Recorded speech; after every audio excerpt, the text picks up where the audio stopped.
நான் பிட்டுன்னு சொன்னோன்னு உனக்கு மைண்ட் வேற எங்கேயோ போச்சு அப்படின்னா யூ நாட்டி பன் அது கிடையாதுடா. பரீட்சைக்கு கொண்டு போற பிட்டு ஒரு 7-8 வருஷத்துக்கு முன்னாடி நம்ம கஷ்டப்பட்டு பாஸ் ஆகணுமே, கஷ்டப்பட்டு பிட் எழுதுறமே அப்படிங்கிற அக்கறையில உட்காந்து ராப்பகலா கண் முழிச்சு பிட் எழுதுவாங்க. ஆனா இப்ப வந்து யாருமே ஹார்ட் ஒர்க்கிங் பண்ணி கண் முழிச்சு பிட் எழுதுற மாதிரி தெரியல. மைக்ரோ ஜெராக்ஸ் வாங்கிட்டு போயிடுறாங்க.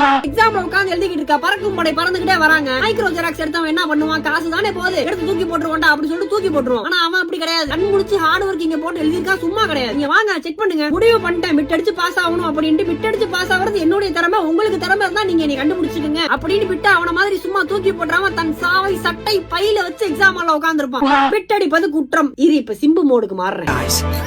This one looks pretty good.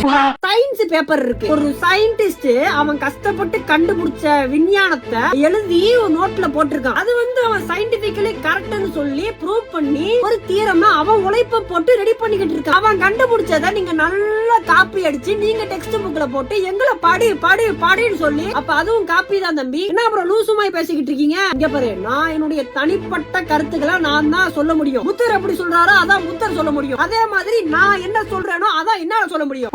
எங்களுக்கு தெரியும் டீச்சர் திரும்பும் போது எப்ப பிட் எடுக்கணும், எப்ப பிட் உள்ள வைக்கணும் அப்படிங்கிற எல்லாம் எங்களுக்கு தெரியும். அதை தாண்டி எங்க கிட்ட உழைப்பு இருக்கு. உழைக்கும் இனமே உலகை ஜெயிச்சிரும் ஒரு நாள். நீங்கள் பார்த்து மகிழ்ந்த அனைத்தும் கண்டென்ட்காக மட்டுமே. பிட் அடிப்பது சட்டப்படி குற்றமாகும்.